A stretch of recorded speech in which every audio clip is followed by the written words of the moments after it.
Bump's name. Hey, everybody. Welcome. Here we go. Episode 32 of Tough Bumps. My name is Matt Connerton. Of course, as always, we have Eric Pilcher. And of course, the Eric doesn't like the word creator. So the mastermind behind Tough Bumps, Austin Hicks is here. Yes, sir. Yes, sir.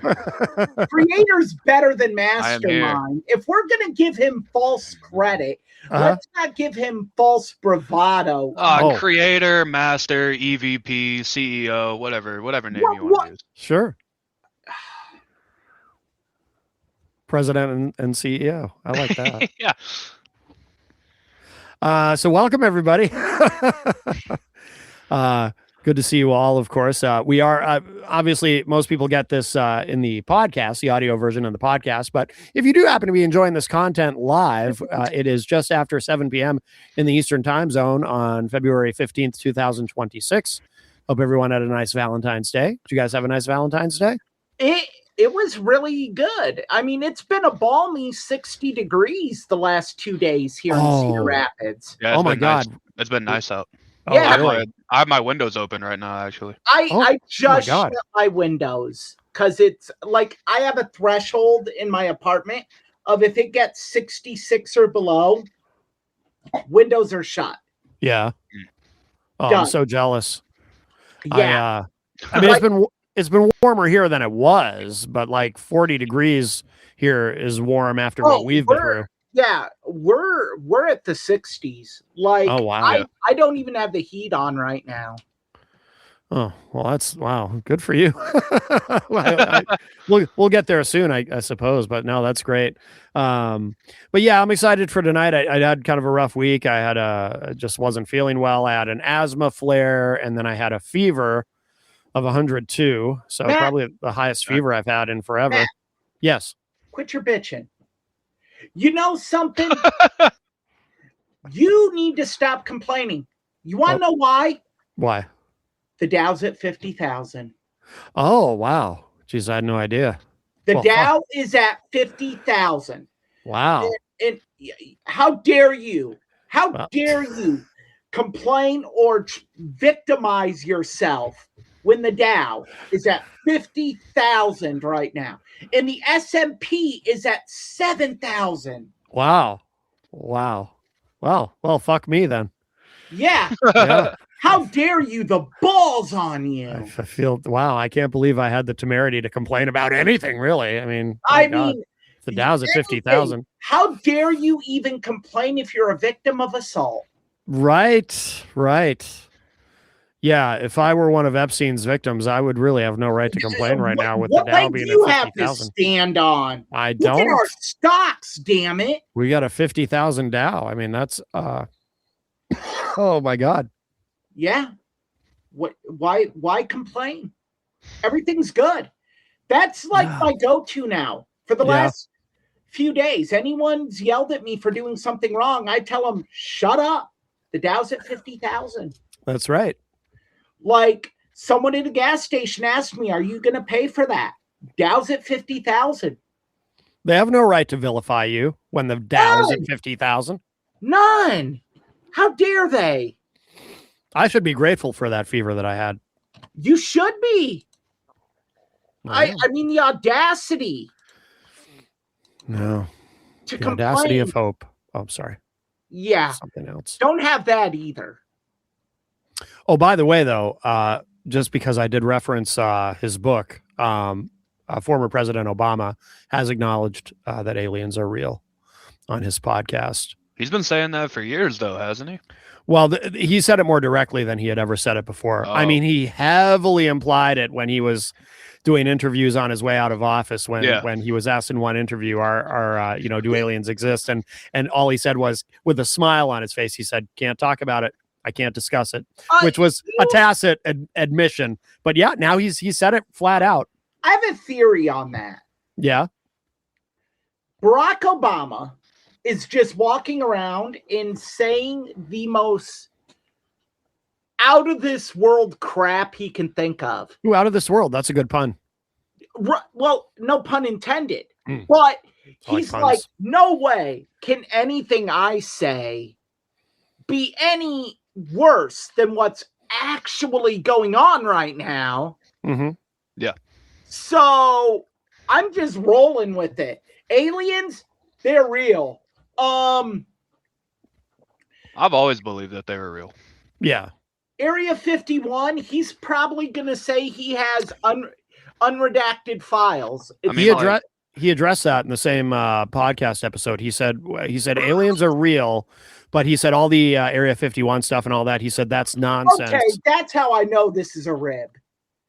You can't tell me aliens are real and then say, but Area 51's complete BS. No, that's what he said. He said that that's all urban legend, unless, trying to remember exactly what he said. I think he said, unless there's some sort of grand conspiracy that is hidden even from the president of the United States. But he did acknowledge that aliens do exist. He said that he could say.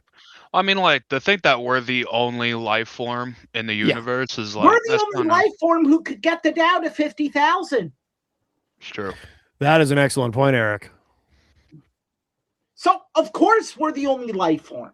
Come on. Yeah. Do you listen to our Attorney General, Pam Bondi, Austin? I try not to. She knows everything. We're the only life form that matters, at least. Yeah. You should really listen to her. Her and Christy know. I tell you. And Kash Patel. You listen to those three people daily. You'll walk away smarter. Or feel like you're smarter. Kristi Noem would probably say that I'm a domestic terrorist for complaining about my fever. Yeah, you are. She would be right. And Kash Patel would put you on a list that he won't make available to the Senate. Do you think he would personally put me on a list, or does he have to have somebody else do it because he probably can't? Somebody else will do it because bureaucracy. Oh, I was thinking because of his eyes. I mean, I don't know what that guy can see and not see. Did I say Nazi? No, not see. Sorry. Not I want to be precise. As in not see, not be able to see. Right. I'm not implying that anyone in the current administration is a Nazi. I would never say that. Wink, wink, nudge, nudge. Moving on. My heart goes out to you. Thank you.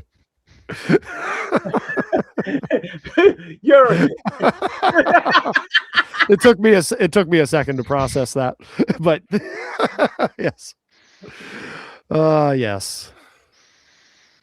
What happened to him? What happened to that guy? We don't see him much lately. No, he's currently killing Twitter, I guess. I don't know. I guess so. Making shitty cars.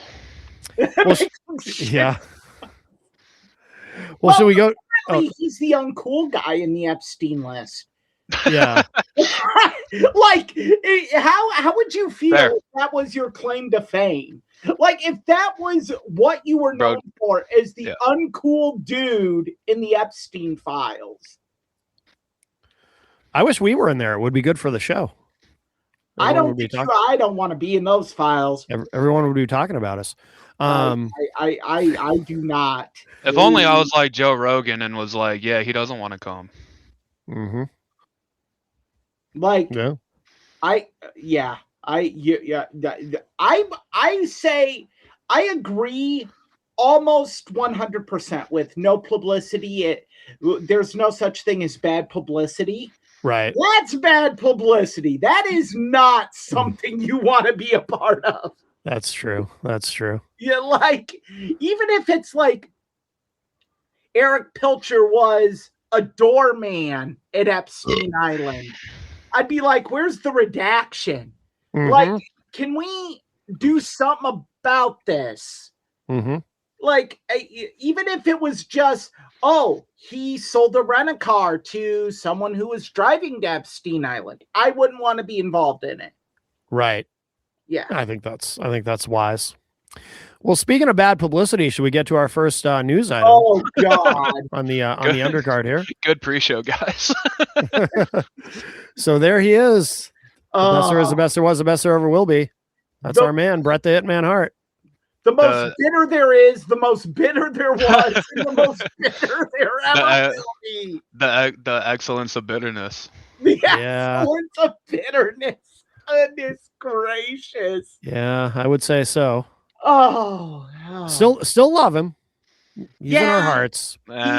He makes it harder This is why you got to be Team Sean since day one, because you get to just sit back and be like, hey. I don't even know where this. I don't know. Yeah. With some stories. Yeah, tough. This is. I actually saw this scrolling through Facebook Reels. Yeah. Basically, there's a video of Brett doing a live autograph signing, and he gets a Funko Pop box of him from the Funko Pop of him and Shawn Michaels from WrestleMania 12. Yeah. It's already signed by Shawn. Yeah. And Brett sees it and just says, I'm not signing that on the live stream and pushes it away. Yeah. And the guy, like, I don't know what you call him, but the guy, like, handing him stuff kind of gives like it's like a confused look on his face. It's like, okay. And then pushes it aside. Like, awkward. So, yeah. I don't like, is it because it was WrestleMania and that Shawn went over, or like what is signed posters for Survivor Series 97 in the past really? with Shawn and Earl Hebner on it. I mean, so I guess I don't get it. Like what happened to them being cool with each other? Like I thought the beef they had was like long gone. I think that was over when Brett accused Shawn of having sex with Vince McMahon. Fair. That's true. I think that's what we call a truce breaker. Yeah. I think I mean, like, you just gotta let shit go. Like, I don't know, man. Like, we're going on what 1997 was what almost like 29 years ago. Yeah, like God. We're going on 30 years of that being gone. Like, it was gone. It was gone in 2000 when he returned to Raw. Like 2009, 010, maybe 010. Yeah, 09, 2010. They call it 010 in Ireland. Yeah, good work, creator, mastermind. He's the mastermind. Anyone with half a brain would know you don't say 010. Hey, man, I've been celebrating a birthday. I don't know what you want from me. I don't know, creator, some professionalism, preparation. I was here before you. No, you weren't. No, you were not. I was here before you because I sent you the link to actually join. And then I had sound issues, so I left to fix the sound issues. See, Matt, this is how the rift starts. So 30 years from now, when someone gives me an autograph with Eric on it, I'm like, I'm not signing that. Yeah, get that out of here. No. You know, I'm gonna say this. I would probably be the Brett in this. Like, I can hold the grudge. Damn it! You talk to anybody. I can. Yeah, I'm not a grudge. I'm not one to hold grudges. So no, me neither. I would never. And I think as I've gotten older, I've realized how stupid it is. Yeah. I mean, I'm 42 now. I don't see a point in it. Like, no. There are people I've wronged. I've went back to try to be like, hey, I'm sorry. And like one of them sent me a message back like, is this boilerplate? It's like, no, this is a heartfelt apology, you dipshit. But you know what? If that makes you feel better, cool. Yeah, and we'll let it go. Crazy thing is, Brett is what, like 16 years older than you, and he still holds grudges. Well, here's the deal, and I'm not. I wrote a blog against Brett, so I'm not gonna be an apologist for Bret Hart, but he did have a stroke. Yep. That does cause you to be somewhat, you know, your emotions are a bit all over the place. Yeah, it can change you. And I know, like, he's getting older, so I don't know if those symptoms just get worse as time goes on? Maybe. Or it may be. Or what? But you gotta let it go, man. I mean, like, the man did go through a lot in the later stages of his life. You know, the stroke, Owen, Lloyd's in London kind of fucking him over. Yeah, he had cancer at one point. Yeah, he's a cancer survivor. You know, pretty much most of his family passing away. Like, you know, I don't. It's not an easy life that he lives, I assume. No, but no. At the end of the day, there has to be, and I would assume there's a degree of bitterness towards the business. Yeah. I mean, the business bankrupted his father. Mm-hmm. I mean, and there's always been the story that Vince never paid Stu for Stampede. Right. That basically Vince is like, I'm employing your son. That's good enough. Mm-hmm. Yeah. You know, so there, but like, I don't know. Just, it's like, I grow tired of seeing it. Yeah. Because, like, I grow tired of seeing it out of him. Yeah. Like, it's to a point where it's now starting to impact his legacy. Starting to? I mean, I would argue it already has been. I mean, I think it's starting to. But I think it has been for a while. I get the idea that it has. Yeah. It's just like, Brett. Like, I could even see if it was like a Survivor Series 97 Funko Pop set. Mm-hmm. I mean, sure. Yeah. I could see it that. But this was like one of your crowning achievements as well as Sean's. Right. Like, main event of Mania going over an hour. One of the greatest WrestleMania main events of all time. And we're over 40 years of WrestleMania. And like, we're coming on 40 years of that match happening, right? Or 30. No. 30. You're making me really old, Ben. It's 30. I'm sorry. It's 30. 30, yeah. That was back in 96, yeah. Yeah. So, 30. This is the 30th anniversary of that match. Mm-hmm. Yeah. So, which is probably why the reason the guy wanted it signed by both Brett and Sean. Right. You wouldn't want something like that signed by both Brett and Sean, though. Yeah, of course. Like that would just be a cool thing to have. Keep in mind that the guy paid to have Brett sign it.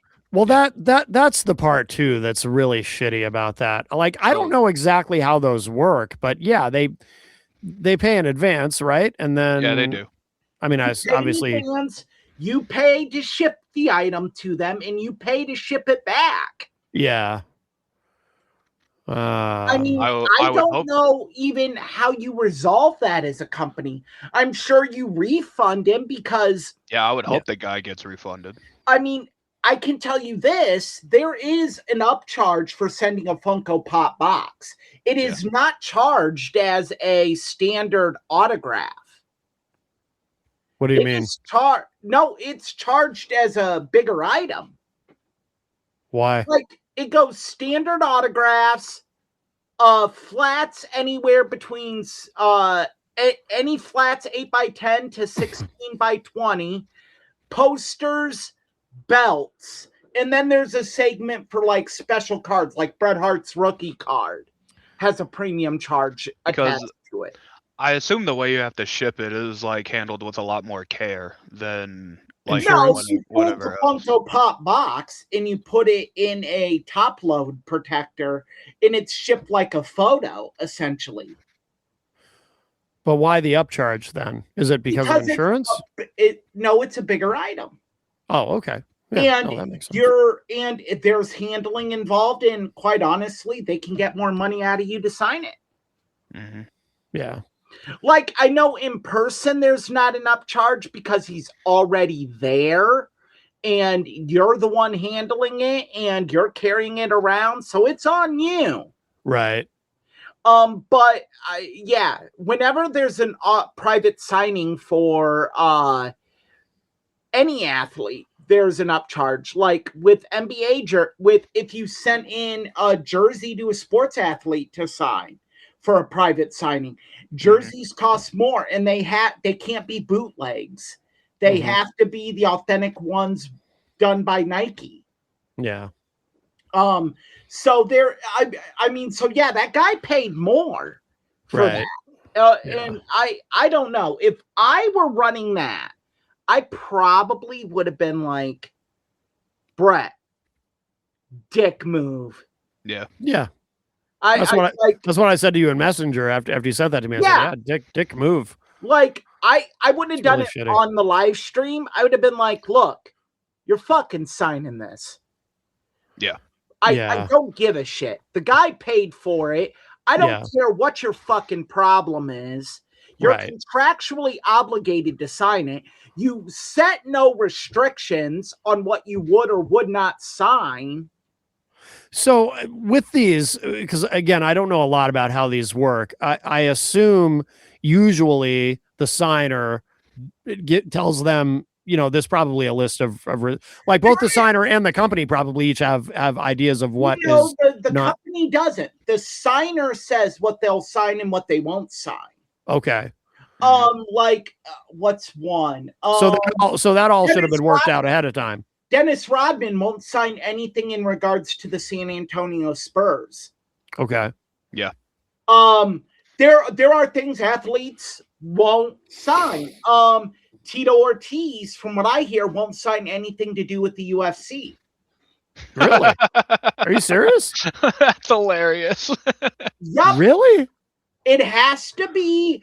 It can be a photo of him fighting for the UFC, but it cannot be UFC licensed. Why? He hates the UFC. Because he's an idiot. Yeah. That is also the more. Yeah, that's pretty self-sabotaging on his part. Do you know anything about Tito Ortiz, Matt? I know. Pretty on brand. And not the brightest of characters. Yeah, you're right. I interviewed Tito twice, and yeah, Tito was my favorite UFC fighter. He still is one of my all-time favorites. But guy is a doorknob. Chuck Liddell said it best. Yeah, he is an idiot. And coming from Chuck Liddell, like, you got to know, like Dana White accurately sums it up when he's like, Tito is not a smart man. Wow. Well, I mean, you're talking like there are videos that piece together Tito Ortiz destroying logic right in front of your eyes. Yeah. Like, he's a Mexican American, son of an immigrant, and loves Donald Trump. Some cognitive dissonance there, certainly, yes. And then some. Mm-hmm. Well, all right. Well, anything else to say on Brett, or should we move on? I think Brett.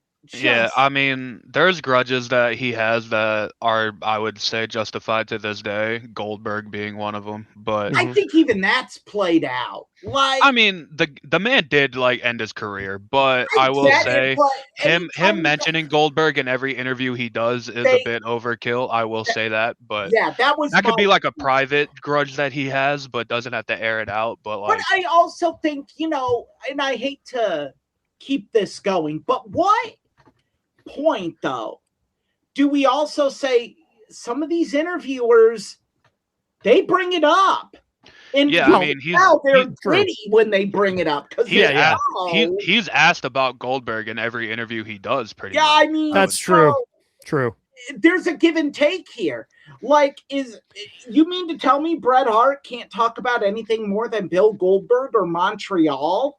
Yeah. Well, to be fair, I mean, he does say good things about El Dandy, calls him a jam-up guy. All right, well, should we I had to. All right, well, should we move on to Matt's favorite favorite promo of all time. that is probably my favorite Bret Hart promo of all time. Absolutely. Well, should we talk about Brody King? One of my favorite wrestlers, even though I never actually watch any of his matches. But I do like the dude. I will say he had a match last night with MJF for the AEW World Title, and shockingly enough, it was on TNT. Yeah, and it was a very good match, I will say. He didn't win. He didn't win, obviously, but very good match. Now, were they in Australia? They were. Yep. Yeah. It was like a mini pay-per-view, but it was on free TV. It was like, well, I think I hate to cut you off again, Austin. Oh, go ahead. I think a lot of that has to do with poor scheduling on AEW's part. You have the Olympics going on, NBA All-Star Weekend, just came off the Super Bowl.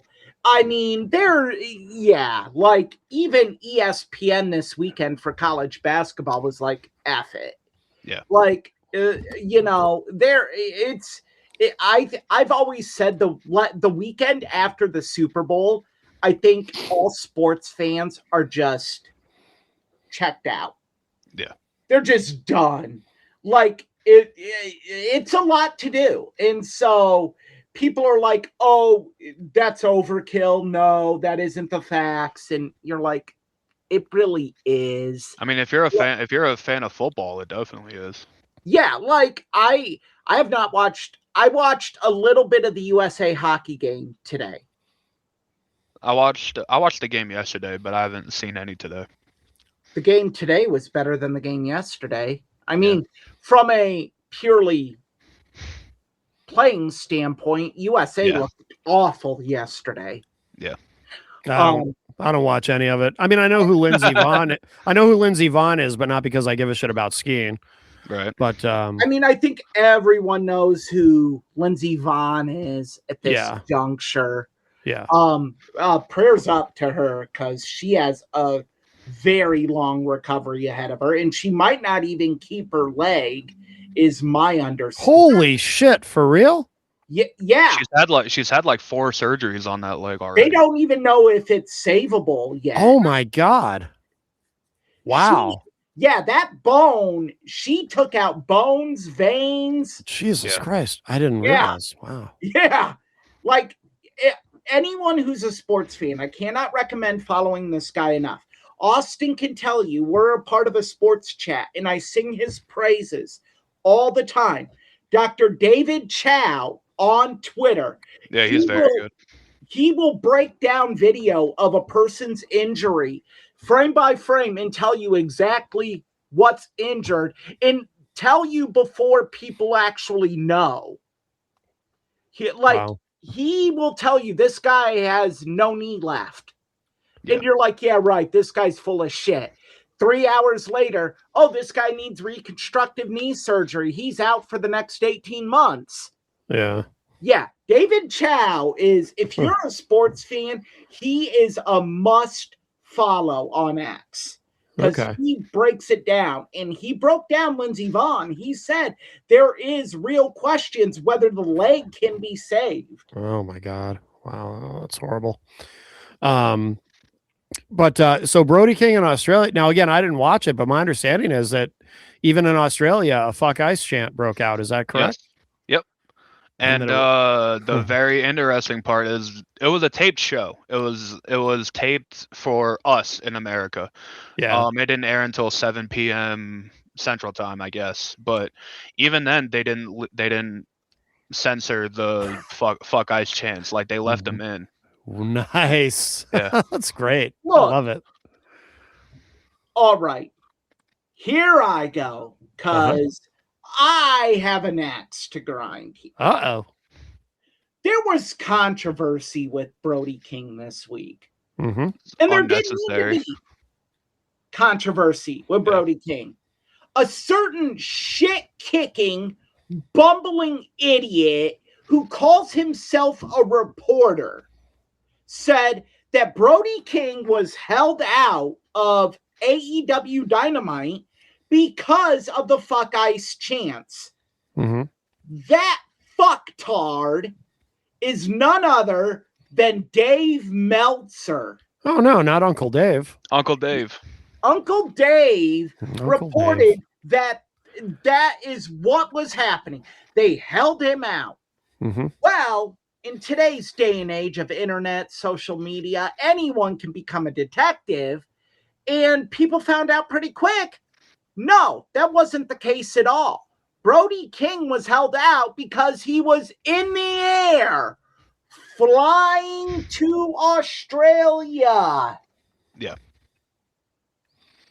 Yep. I mean, there was a reason. I mean, if you watched the Dynamite before this Grand Slam show, Brody King wasn't on the show. MJF wasn't on the show.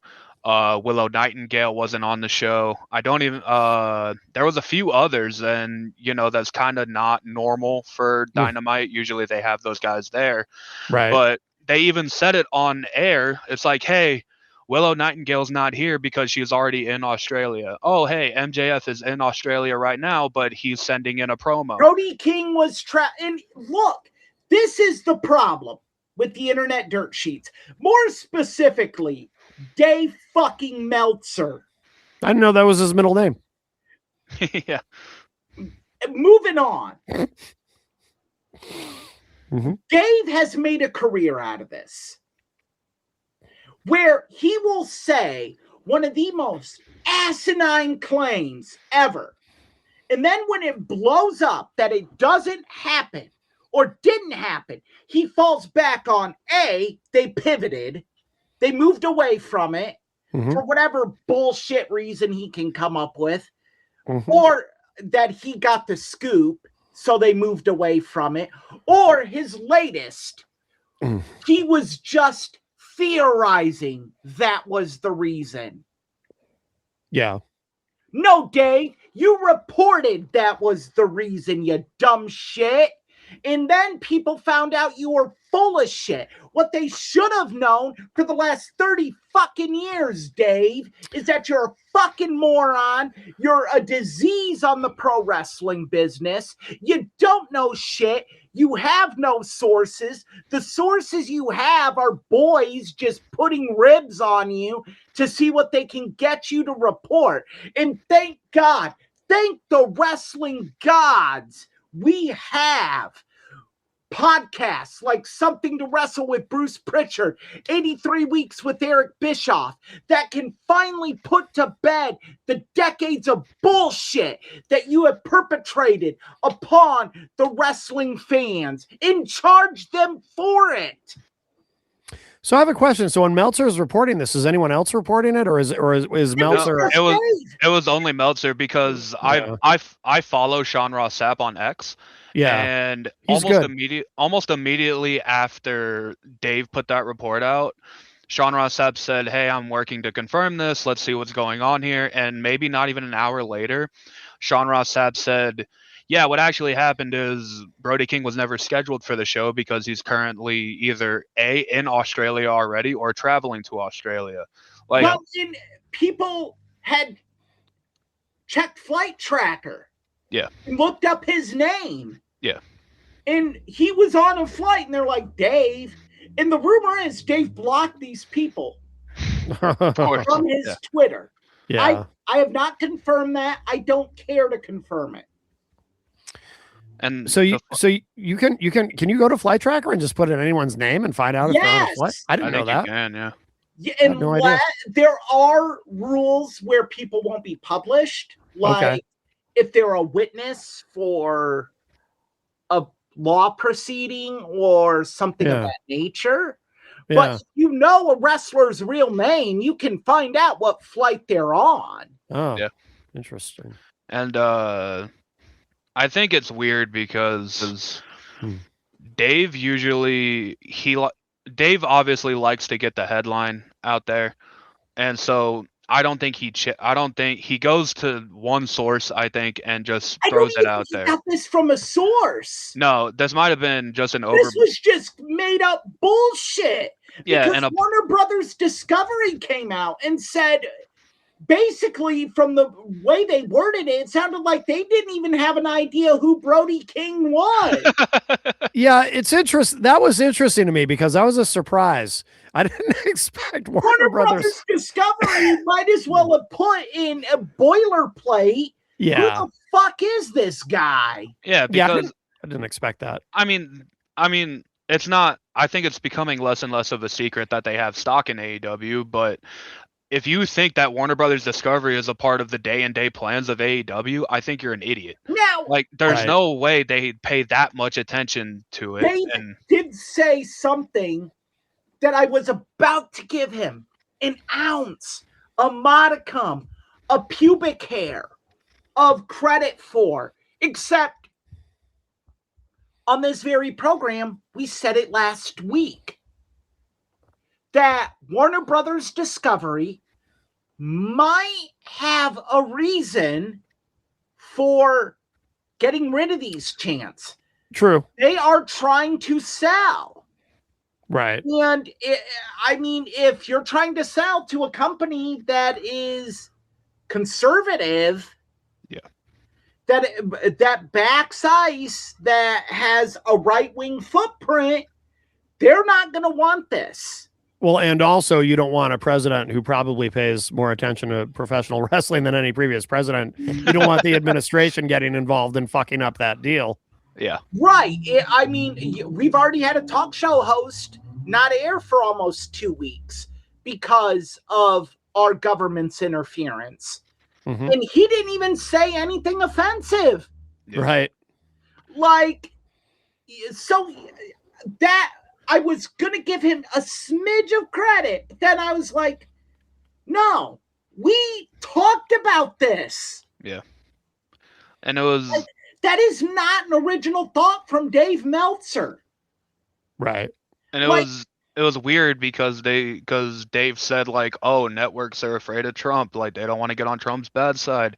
If that was really the case, don't you think they would have done something as soon as they heard the fuck ICE chants right when it happened? Well, if they were really upset, Brody King would not have main evented last night. No, right. Brody King would have been suspended or something. Like, no, you can't suspend him for what the fans do, but they would have wrote him off the main event. Okay. Yeah, well, but you could suspend him for that T-shirt that he's wearing if you were really worried about it. I mean, that's I get what you're saying, and I understand it. One way or another, you could get him off television for a while if you had to. If you're going to do it for that T-shirt, you're going down a real slippery slope. Yeah, true. That you do not want to go down. I mean, especially in today's climate. Yeah. Mm-hmm. You could do it initially. Yeah, I'm just saying that if they're looking for reasons to take Brody King off TV, like, they're given reasons, but for a guy like Brody King, who's... If you're a pro wrestling fan and you're still listening to Dave Meltzer and you're expecting the gospel, I have nothing else to tell you than you're an idiot. Yeah. I mean, Dave doesn't even rely on actual journalism anymore. He really doesn't. Like,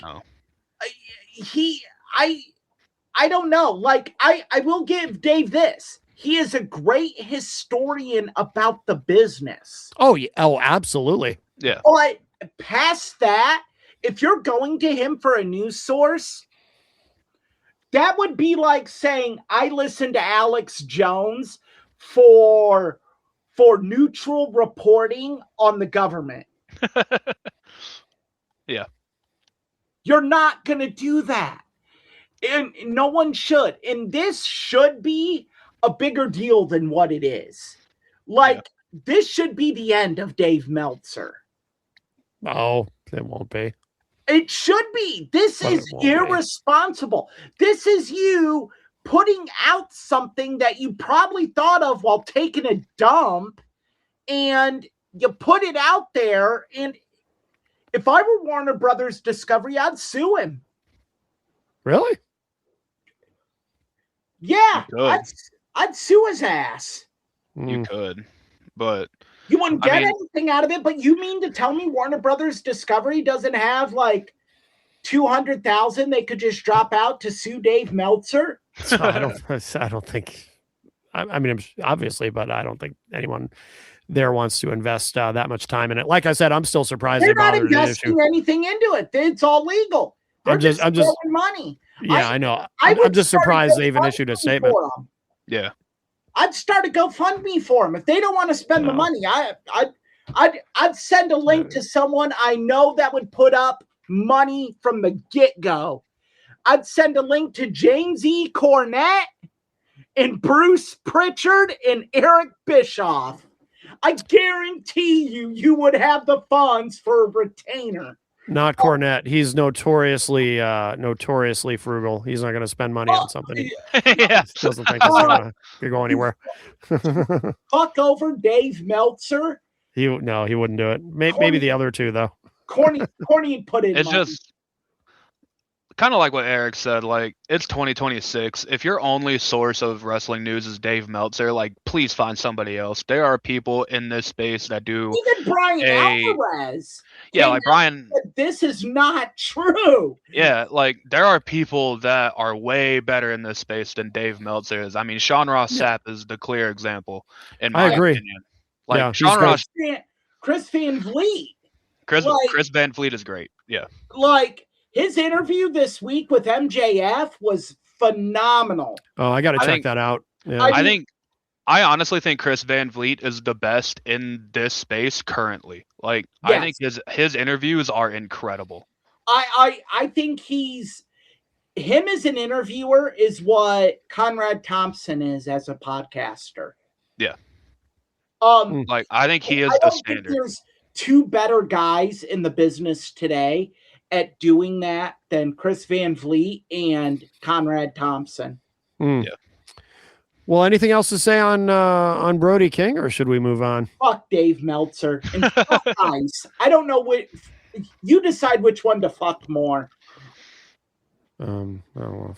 Fuck either of them, but all right. Well, let's go on to. I worded that so badly. Let's see, there's Braun Breaker. I don't want to fuck him either, just for the record. But I mean, not that he's a bad-looking guy or anything. That's not that is kind of a weird picture of him, though. I make that face in the morning when I wake up and I let one go. It almost doesn't look like him. It's almost like an AI version of him. But anyway, yeah, Braun Breaker injured. I guess he hurt himself in that scene there where he trashed everything, went on that rampage. Apparently he got a severe hernia when he lifted up the announcer table. Yeah. What I heard. I have read that he had the injury. Yeah. The table made it worse. Yeah. Okay. Okay. Which, I mean, yeah, I mean, a guy working with a hernia, you probably shouldn't, but right. Of course, this is kind of one of those freak injury things. You like really look at one of those announce tables and say, no, like that's what's going to make this worse. Like, it was a great visual though. I like that whole segment. And I'll tell you guys something. You know what I really appreciated about that whole thing? I loved when the security guys came out, and instead of attack, because as soon as I see the security guys, I'm like, oh my God, this is such an overused trope. He's going to beat up all the security guys now. Mm-hmm. And they didn't do it. And instead he just turns to Heyman, just frustrated, and says, what are we doing, man? Yeah, I thought that was actually really cool, and I appreciated it because it's such a tired, worn out trope, you know, the beating up all the security guys, and obviously we know they're indie wrestlers and just as security guys. But when they didn't do that, I was like, well, that's refreshing. So I appreciated that about the segment. A thing about the segment I liked, and I really don't like to give this guy credit, but when the stomp happened, who we're supposed to believe was Seth Rollins, but when he jumped the barricade, Logan Paul actually jumped the barricade and chased him out of the arena instead of, getting to the barricade and imagine there's this invisible wall that he somehow can't get past. And I actually like that Logan jumped the barricade and tried to catch him. I actually enjoyed that. Yeah, that was good too. Yeah, you're right. I feel bad for Braun Breaker. I feel horrible for him. Yeah. Like this was his breakthrough time. And it could still happen, theoretically, of course. Oh, it will. It will. When he comes back, I assume. Oh, yeah. But there's questions whether it will be at Mania or not. And I don't. The rumor going around is he's not going to be making Mania now. Yeah. That's what I'm getting at. Is this was the chance for him. Yeah. Mm-hmm. And you in this business, and I hate to be negative, you don't get a lot of them. Right. But you don't. And that window of when you have to get that breakthrough is just open for such a short period of time. I just hope that he doesn't miss it. I think with a guy like Bron Breakker, his age definitely benefits him. Mm-hmm. The way that he is presented benefits him. Like I think Bron Breakker is gonna ultimately be fine. I agree. The Seth match isn't gonna happen at Mania. At least that's what I'm guessing. I would imagine it happens at like a SummerSlam now or something like that. But I was also gonna throw out, even if he's cleared, do you risk it? Because you have two guys coming off an injury. I think I don't think you risk it there. I think at this point, I think you would have to do a tag match if you wanted both of them in there. Yeah, you got to protect them both, because the worst thing that could happen isn't that you don't have this match. It's you have this match. Yeah.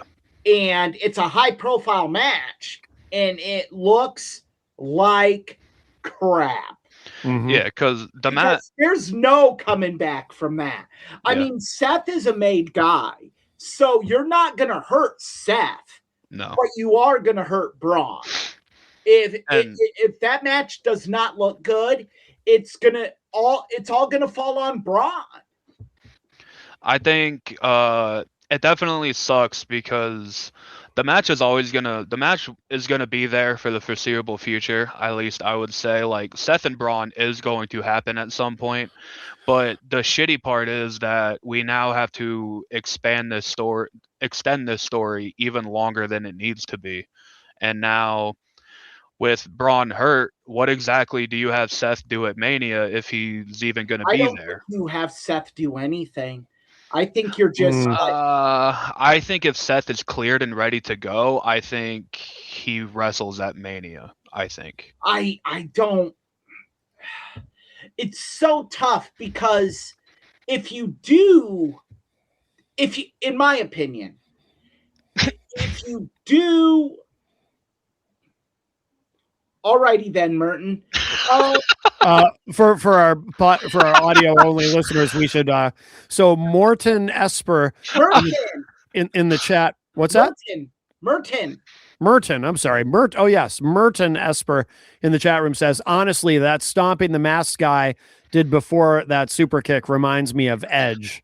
Amen. Well, Edge attracted to AEW, so it wouldn't be Edge. It can remind you of Edge, but it won't be Edge. No, it's not going to be Edge. I mean, hey, if that's what you think, that's what you think. But I mean, no, you got to throw logic in there somehow. Yeah, it's not going to be Edge. Laws, signed documents, notarized. There's a lot there. Yeah, Edge never throwing a super kick in his life. There is that, and he certainly isn't going to start now. Hey, he did when he was Sexton Hardcastle. Oh, when he was 30 years younger? Yeah. That's awesome. He did a super kick. All right. Well, I'm pretty sure he did it when early days of the Brood, too. Did he? I don't remember. But I think now, like, what do you, like, do you pivot to possibly Seth versus Bronson Reed or something like that? Like, what, like, if Seth does work Mania, which isn't even confirmed if he is or not, like, I don't know what you have to do. I think if you do anything, if you're going to pivot, I hate saying this. God, I hate saying this. I'm going to get sick saying this. Seth versus Logan Paul again? No. You do Seth versus Brock. Oh Ooh. no! Oh please no! Don't. Why? Yeah, why would you even do that? Because the story writes itself. Really, it's stupid. It's dumb, but it's there, and it might be the only way you can save face in this situation. Brock Lesnar has always been Paul Heyman's protector. Okay, yeah. Who really screwed over Seth? Paul Heyman. I see how you get there. So it's lazy storytelling. It's not going to be a great match. Doesn't have to be. But it's a big time match. The story makes sense. Yeah, true. There's growing talk that they don't want to do Oba versus Brock.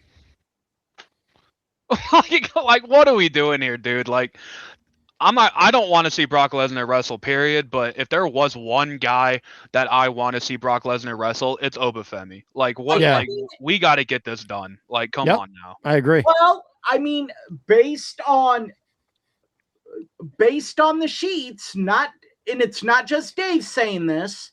Sports Illustrated says it. I'm sorry. Yeah. What was that? I said Sports Illustrated says it.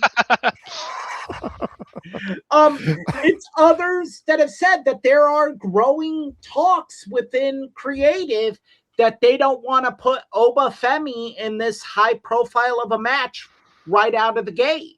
Oh, he's ready though. He's ready for it. I mean, put him over. Look, put him in there. Put him over. They're not going to put him over. They should. No, they should. I agree they should, but you know good and damn well that they're not going to. They got to beef Brock up for this retirement match at SummerSlam against Gunther. And you're not going to do that by having him lose to Obafemi at WrestleMania. Who eliminated Brock at the Royal Rumble? Was it Cody? Yes. Okay, well that's not a match, but I was gonna say whoever eliminated Brock could be his Mania match, but if it was Cody, then no. But I mean, there's talks that Cody might not be in the main event at Mania. Honestly, I think that would do him good. I think it would too, and I think the idea they have for the Mania match is better than him versus Drew for the umpteenth time. The idea is to have him and Jacob Fatu in a Falls Count Anywhere match. I like that. I like that. But there is a slight problem with that though. Cody did qualify to be in the chamber. Then that's easily rectified. Well, he just loses in the chamber, right? Who else? You have Jacob Fatu screw him over in the chamber. Yeah. Yeah, but then problem solved. Wouldn't that lead to like a triple threat? Why would it? It didn't last year. Yeah. It didn't last year when Seth screwed over CM Punk. It didn't last year when Jade Cargill screwed over Naomi. Yeah. Yeah. I mean, no. I mean, if we're gonna go lazy booking 101, it's right there. Yeah. Just have Jacob find a way for Jacob to get in there and screw Cody over. Yeah. I think but I really don't like that Seth versus Brock idea. But like I could see them doing it now that you laid it out. But I don't like it either. My stomach churned saying it, but because they've had matches before and I think they've only had like one good one together, I think. I mean, but I don't, because what are you going to do if you have Austin Theory or Logan Paul or Bronson Reed take on Seth? Yeah. They're going to lose, and then any momentum they have is dead. And you're not going to have them beat Seth. Well, you could, now that I think about it. You could have Braun screw Seth over. Yeah. And that sets up SummerSlam, but you got to find a way to strategically draw it out from April to August. You got to draw it out for 4 months. Mm-hmm. Could there be a way to do it while Braun's probably still recovering. Yeah. Is there a way, because another rumored match for WrestleMania is Logan Paul versus Bad Bunny. Do you think that instead of a singles match, could it be a 6-man where it's Bad Bunny, Seth Rollins, and LA Knight against the Vision? Is that a possibility? No, because you're putting Seth in a position where he's going to have to carry that match. I mean, LA Knight's there. Yeah, Seth's going to have to carry that match. Look, they're not going to give LA Knight that responsibility. I mean, just based on what we've seen from WWE Unreal and their thoughts on LA Knight. Yeah, they're not gonna go into a 6-man tag and say, "Hey, LA Knight, you're the co-captain of this ship." Yeah, are we? I mean, at this point, though, are we really gonna trust Logan Paul in a singles match against Bad Bunny, though? I mean, it depends on where you put it on the card. Well, yeah, where are you putting this? I'm just talking about it as a match, like bell to bell. Are we trusting Logan Paul with Bad Bunny? I'm so generally impressed with Logan Paul. I think they probably would trust him. I mean, I do they trust him? Sure, why not? But what happens? I always, when I talk fantasy booking or probable booking, I always in my head have 2 words: what if? And that often leads me to be a really bad pessimist. But I've noticed. What if the match goes off the rails? Right. Can Logan Paul get the match back on track? I bet he can. I think he's so good. That's why I like the idea of the 6-man, though, because if it goes off the rails, you have 4 other guys that can right the ship very easily. But then with all that chaos of getting it back on track, I go to my other point. You have a guy coming off a major injury that's involved in this and, gets caught up in the moment and then boom. Yeah. I think you're overthinking it. I probably am, to be honest with you. Yeah. Knowing WWE as of late, they're just gonna have Seth in there with like Bronson Reed and call it good. Yeah, it wouldn't surprise me. Or Brock. Do not dismiss my idea there. I'm not, but I'm just talking like you're wrong because I hope you are. but I can see how you get there, though. It does make sense. Well, should we move on to our next item on the undercard? Yeah, it kind of ties into this, honestly. It does, because we're talking about WrestleMania. Shockingly enough, ticket sales ain't doing so hot. Well, can I say something about that, though? Now, I know you were terribly cruel to Uncle Dave earlier, but Dave said something about this that I think he's probably right about. He was talking about how he was pointing out that tourism in Las Vegas is down about 9% from this time last year. And he was also saying that there's a lot of, in terms of international travel to the United States, there's a higher degree of anxiety over, because we know people come from all over the world for WrestleMania. There's a higher degree of anxiety about coming to the United States than is normal. Because things are a little weird right now. Right. So he thinks that these might be contributing factors, and I actually agree with him on this. So look, the thing is, it's like the part that WrestleMania doesn't really get talked about is the tourist part of WrestleMania. It's people coming in from all over the world, or people coming into a state they've never been in, and you get to see what the city's about. You get to do all this other stuff. The problem is, you're selling a Mania that has been there last year. So you're saying like, hey, people, like, come back when one, the event last year just wasn't very good. I'm sorry. Mania 41 just wasn't all that good of a show. And 2, when you've done Vegas, you've kind of seen it already. It's not like there's recurring things coming into Vegas and all this other stuff. Like, I'm going to counter your first point. they've done this before. They have, yeah. Where they did it with WrestleMania 4 and 5. And ticket sales were actually the same. They didn't have this fall off. So whether the show's good or bad, and we can argue some other time about the tenets of WrestleMania 4 and 5. I have my belief on it. I think 5 outside the main event was an absolutely awful card. 5 is Hogan and Savage, correct? Yes. Okay, that's Rude, actually a good match for Hogan. Rude and Warrior was the co-main. Yeah. Yep. But the rest of the card was shit. I mean, look at the card. Which is form your own opinion.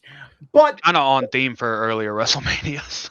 But the point is, look, Vegas goes as the economy goes. So that's how I'm going to disagree with Dave. Yes, has Vegas tourism fallen off? Certainly. But we look at what Americans are spending on travel, on vacations. That's fallen off. So, what is one of the top tourist attractions in America? Las Vegas. Well, I feel like, though, saying that, you're actually bolstering Dave's point. I kind of am. So my point is, I don't think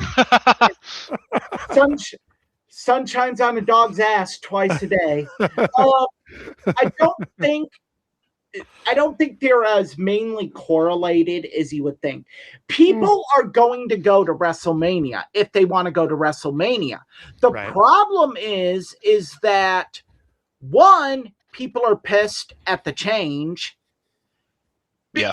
Because, look, there is an added attraction that Mania has that they're not going to have this year, is all of the indie shows that are happening in and around Las Vegas. Yeah. The conventions that have the legends there. So none of that's happening this year? Is that what you're saying? They're not doing it in Vegas because they all booked for Indianapolis. Oh, that's right. And that is something that Dave mentioned too. Yeah. Wasn't this Mania supposed to be in New Orleans? Originally, yeah. They had The Rock. They had The Rock. Yeah, they had The Rock announce it and everything. And then you know that could be a reason why people are pissed, because people are like, "Oh, I'm so excited to go to New Orleans." Like, hey, New Orleans, great city. I imagine is oh man, not only can I meet WWE stars, I can meet legends. Yeah. That it's going to be a great wrestling week. Yeah. I have no problem using my PTO to go to this. Right. Now you're like, really? All I have is WWE? I had forgotten about that part. Yeah. All I have is this in gambling and hookers. Yeah. Well, I mean, let's not undersell that. Gambling and hookers, So I actually pulled up Ticketmaster on my phone and I went to check prices for WrestleMania. I'm on the 2-day combo tickets, and the cheapest ticket available is $722. Jesus Christ! And that's for nosebleeds, like way up in the stadium. If you actually wanted solid tickets, let's just say if you wanted ringside tickets. If you want VIP packages, it's over $46K. Yeah, it is for the elite VIP package. It is $46,000, and just for the base ringside ticket, it is $14,000 to go. Jesus.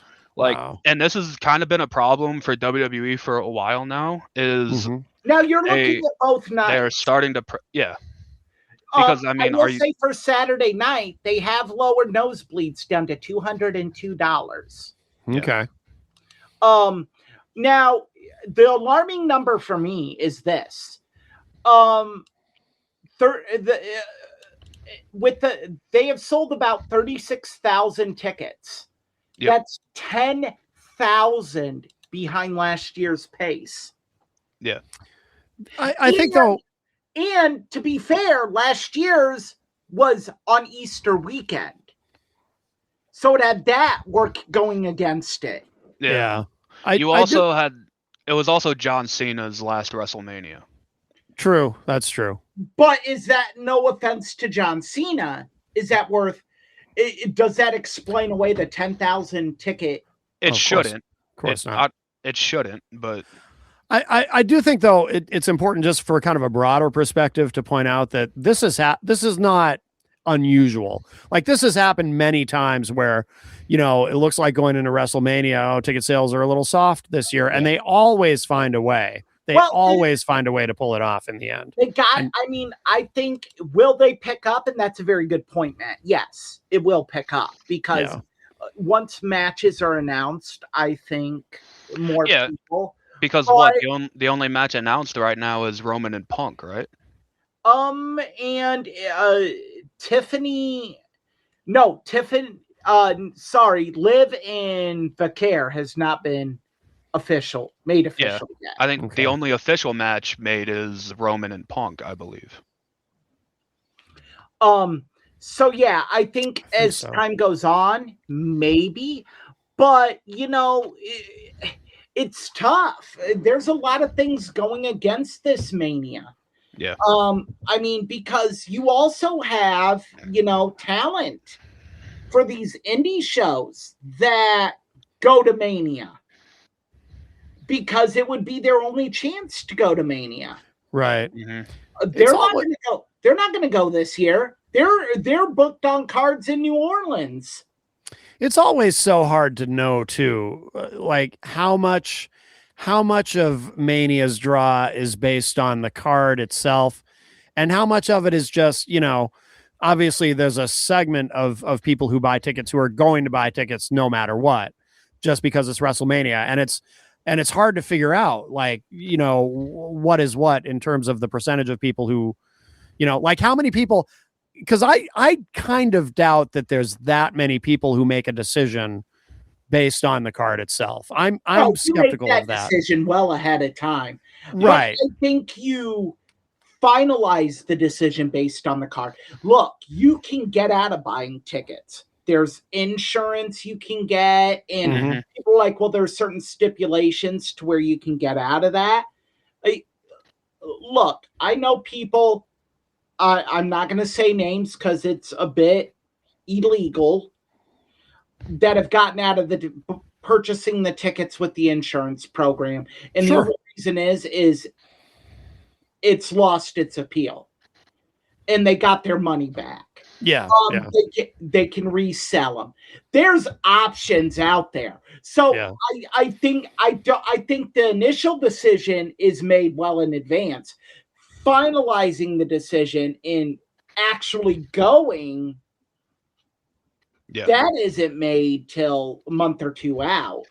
It's actually funny you bring that up because and this isn't like to compare it to WrestleMania, but AEW is running a show here in the town that me and Eric live in. And I made the decision that I was going to go as soon as they announced the show because I just wanted to go.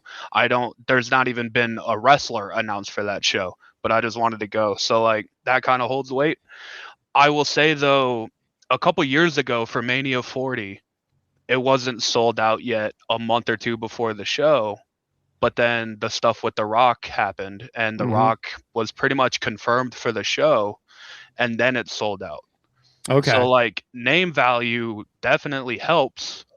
But do they have that name value that can do that right now? Not right now, no. I don't think so. Unless The Rock magically comes back. Like I don't know. I don't see it. I don't even see a story for The Rock. No. And the thing about The Rock is right now, I mean, he doesn't look like the final boss anymore. True. That and not to disparage The Rock, but does he even have that gravitas anymore? His movies have not done well. I know the Smashing Machine kind of tanked.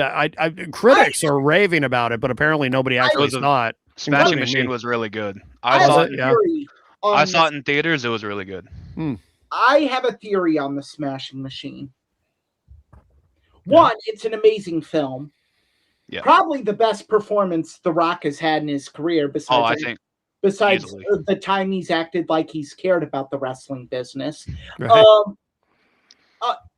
But here's the problem the Smashing Machine has.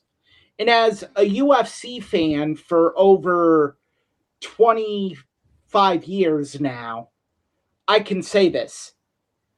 If you're going to do a movie about a mixed martial artist, have it be about one everyone knows. Mm-hmm. No one knows who Mark Kerr is. Right. And those of us that know who Mark Kerr is has seen the documentary Smashing Machine. It was like I was watching the movie. I own the movie on 4K. I was watching it and I was like, this is basically it's a there you go. dramatization of the HBO documentary. Yeah. Like, this provides nothing new. So all these great performances by The Rock, by Emily Blunt, are just they don't matter. Yeah. I had people that started watching the UFC back in 2007, 2008 that I know of that were asking me, because I know about mixed martial arts, who the fuck is Mark Kerr? Right. And I'm like, the Smashing Machine, took on Bas Rutten, ran through a one-night UFC tournament, crickets. So that's the problem the Smashing Machine had. Now, had they done a movie about Chuck Liddell or Matt Hughes or Tito Ortiz about how a guy with an extra chromosome could compete as a UFC fighter, Jesus, you know, people would have probably went and saw that. I worked at Blockbuster Video when the movie Temple Grandin came out about a retard who liked horses. It was the top rented movie for 2 weeks. All right. So Tito Ortiz, there you go. So are you suggesting they add Tito Ortiz to the WrestleMania card? You know what?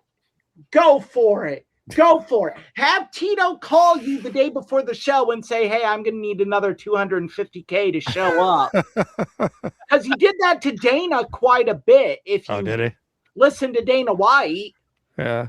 Yeah. Like, the company's almost bankrupt, and Tito, 3 days before the event, would call him, hey, I need more money or I'm not showing. Yeah. Tito says he never did it, but there have been, Dana has said it, and then other fighters have said it, and people are like, oh, well, they're Dana White psycho fans. They're Chuck Liddell, Matt Hughes.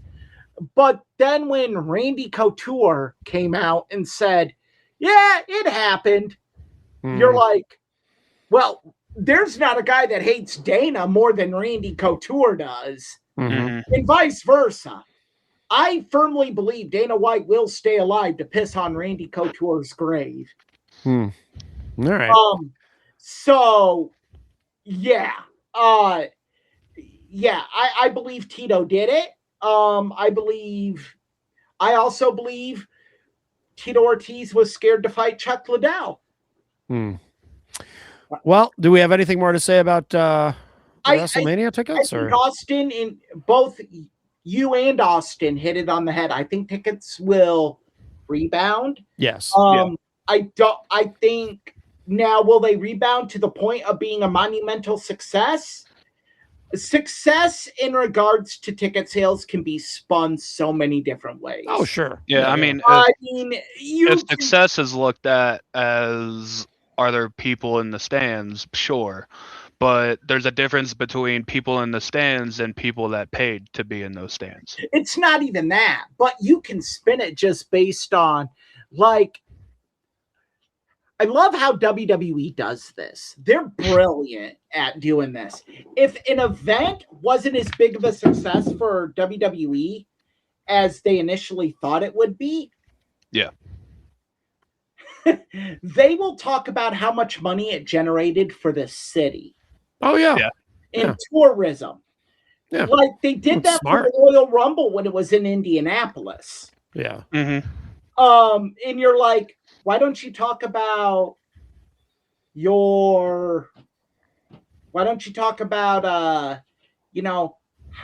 how much you generated? Yeah. They didn't, because the rumor is it did a little better than even. They might have made 1 to 2 million off the event, which everyone's like, geez, 1 to 2 mil. That's not for WWE. Is it? For a major event in a stadium and you're taking home 1 to 3 million, right? That's not a success. If Metallica went on a world tour and only generated 1 to 3 million in revenue every stadium, the tour would be canceled. Yeah, of course. Quickly. Of course. Yeah. Because there would come a stop point where that 1 to 3 million ain't paying the bills. Right. It's basic economics, people. So no, it wasn't a success. Right. All right. Well, should we move on to the main event? Yes, the phenomenal one, AJ Styles. The face that runs the place. The champ that runs the camp.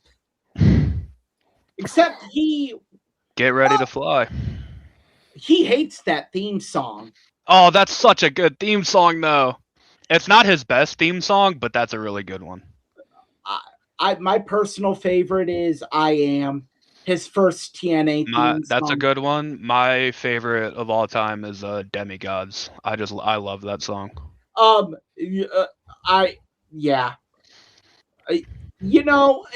Look, my thing, AJ Styles jump-started my love for indie wrestling. Because through a friend who was wrestling on the indies, we had a mutual friend. That mutual friend called me one night and he's like, hey, would you mind ordering this pay-per-view event for Matt? And I'm like, what is it? And he goes, TNA. And I'm like, yeah, I've watched it a couple times. No problem. And I'd been a fan of AJ from when I originally watched it, but I was not a fan of the whole sports entertainment extreme storyline. Anything involving Vince Russo is stupid. So that storyline was just dumb, and they just drug AJ through it, in and out. Was he a part of it? Was he not? And then when they finally brought him into it, he was still getting a face reaction, so they kicked him out of it. But now you add Jeff Jarrett, it was a mess. Yeah. They flubbed that situation up. But I remember just being blown away by him. Yeah. And everything he did, besides nearly breaking Frankie Kazarian's neck on a Styles Clash. I don't know if you can really say that's his fault, though. It's Kazarian's 100%. Yeah. Frankie tucked his head and shouldn't have. Which is the one thing it's the only thing you're not supposed to do on a Styles Clash. If you honestly just sit there, like, AJ will guide you through the move, no problem. But guys like to tuck their heads for some reason. Roderick Strong almost died on it one time. Because you don't. Why do we have a picture of his crotch? I'm gonna fix that. AJ Styles was really the guy that introduced me to wrestling outside of WWE, because I remember I was watching WWE almost exclusively. And then, Thursday night. DVDs from one of your cousins. Yeah, you got those back, so whatever. Yeah. Eventually. Yeah, after I watched them all. 10 to 12 years later. But yeah, I mean, I didn't know of TNA at the time, but you're scrolling through the channels and you find wrestling on. Me, when I was young, I was like, oh hey, wrestling. But I was like, this isn't WWE, but it looked different. It was different than what they were doing. It was a 6-sided ring. I had never seen that before. And I hated this 6-sided ring. You had this stupid. And then you had this guy that, he was moving like nobody else. He had a presentation like nobody else. And that guy was AJ Styles. And it was always a guy you would tune into TNA for to watch. You would tune into TNA to watch what AJ Styles was doing. Or go ahead. No, he was actually the first wrestler I ever met. Mm-hmm. Oh, no kidding. Yeah, I met him at a show Easter Eve. Those of you who have followed us from the beginning will know this promotion. IWA Mid-South, ran by Ian Rotten. One of the 5 guys in pro wrestling I would not piss on to put out a fire. Ian still owes me $150+. Son of a bitch. But I met him. I mean, and I remember just dude, you're so cool. It was, if you've ever seen the Saturday Night Live sketch, the Chris Farley show. Yeah. Where he meets all these celebrities and he's like, hey, you remember you were in that movie? That was awesome. That was me with AJ. And then my buddies and I saw him and Colt Cabana doing commentary in front of us for the event, and Colt Cabana showing AJ Styles nudie pictures. Oh, really? Taken with his Polaroid camera. Huh. Yeah. He was in. That's the AJ Styles I remember. He was in WCW for the end of WCW. Right Styles. At the end, they totally misused him. Shocker. And then I don't even think his contract got picked up by WWE. Did No. It not? Yeah, I mean, he was on a per show deal, if I had to guess. More than likely, yeah. But he did. I mean, WWE eventually. He was on some of their B shows. Metal, he had Jacked. Mm-hmm. They offered him a developmental contract, but because his wife was going to college to be a teacher, he turned him down. Yeah. And then I mean, TNA is born not long after.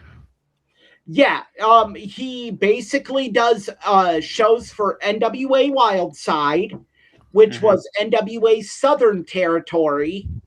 And here comes NWA TNA, and it's run by the Jarretts. There's money involved, and they bring on AJ Styles and shortly after they start, and basically they put a bottle rocket on his back. Yeah, he was the first ever X Division champion, and I mean, rightfully so, because I mean, AJ Styles, younger AJ Styles, there was no one moving like him. No. There was no one doing moves like him. He was genuinely one of those work rate guys that you could always count on having a good match, no matter who you put him in there with. One of the controversies with AJ during the early X Division was the money match was him versus Christopher Daniels. Mm-hmm. That was the money match. And TNA wanted to build towards it and build towards it and build towards it. Ring of Honor just kind of gave it to the fans. Yeah. Really? It was like after intermission match of one of their shows. Yeah. And, oh,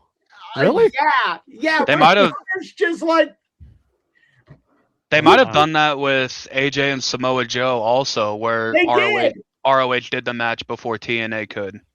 Well, they did it long before because Joe had no interest in joining TNA. Well, because it was during Joe's ROH title run. I think. Yeah. And Joe once again had no interest in joining TNA at that point in time. There just wasn't. He was making enough money. He was doing well enough with Ring of Honor and indie shows, and 2, he really was kind of in control of his own creative with Ring of Honor. He could say, I want to face this guy. And look, at that point in time, Ring of Honor probably had the best talent of any organization in professional wrestling. Yeah, like 02 to 04 Ring of Honor. Joe, Homicide, you had Mojo, Homicide, CM Punk, Davey Richards, Bryan Danielson, Austin Aries, Roderick Strong. You had other guys that were doing one-shots for him at that time. Chris Hero, Claudio Castagnoli, Matt Hardy. So you had guys they also had a partnership with All Japan. Yeah. Where that like people talk about AEW opening this forbidden door. Ring of Honor did it long before AEW even did it. Yeah. Because they did the partnership with All Japan. They actually went over to All Japan and did a show.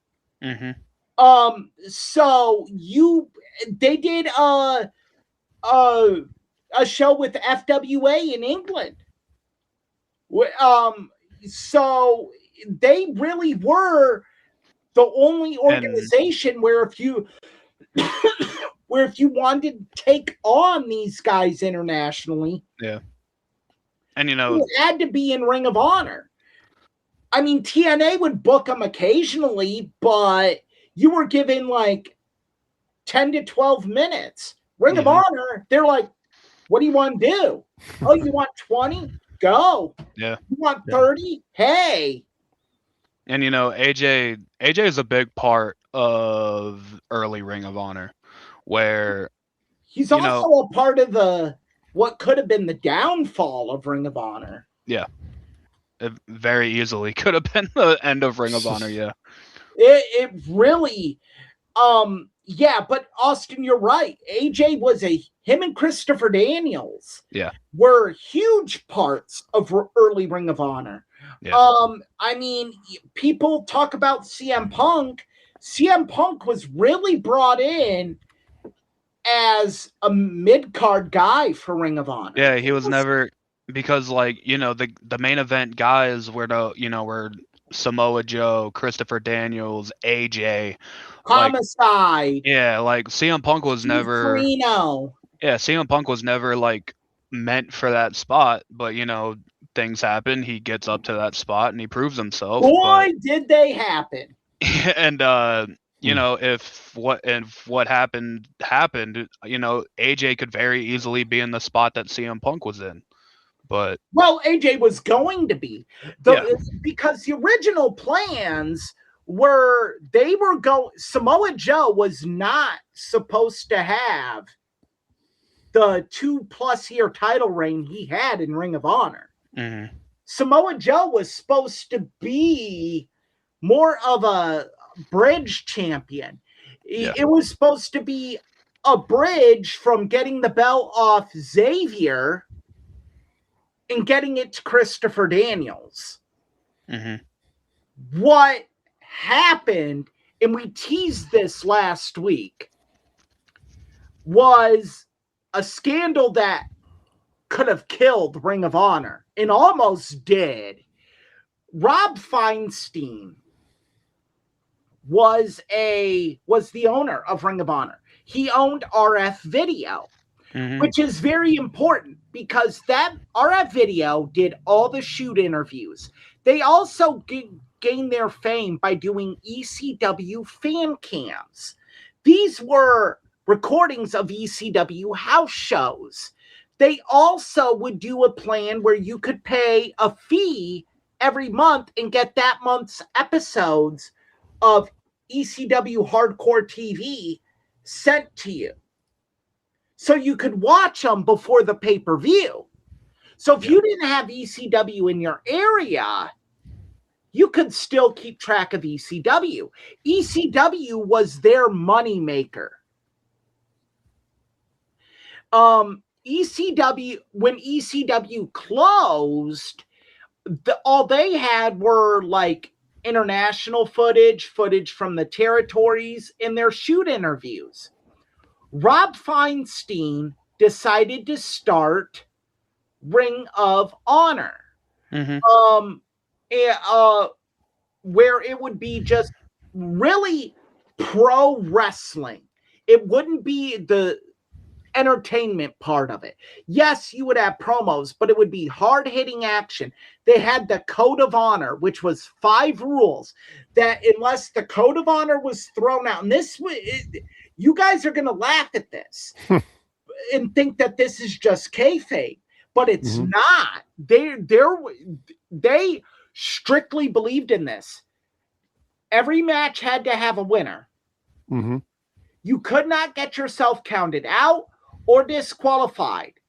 Do not put your hands on another official. Do not interfere in someone's match.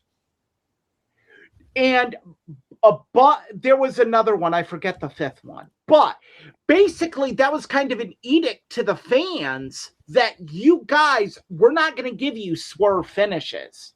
Yeah. We're going to give you matches that have a beginning, a middle, and an end, and a clear-cut winner. Born out of this, of course, now you set it up where you can have a heel faction come in. That was the Prophecy, led by Christopher Daniels, who didn't believe. Oh, the 5th rule was you shook hands. It was the hand. Yeah, you had to adhere to the Code of Honor, which was by shaking your opponent's hand. Yep. And the Prophecy didn't adhere to that. So what happened was the Prophecy brings in this big bad bodyguard, Samoa Joe. Now, Ring of Honor is really picking up steam here. TNA has their weekly pay-per-views. TNA talent appears on Ring of Honor because it's mutually beneficial. You have CM Punk that ends up appearing on Ring of Honor TV, on Ring of Honor, and on TNA. He is a part of Raven's group on TNA, feuding with Raven in Ring of Honor.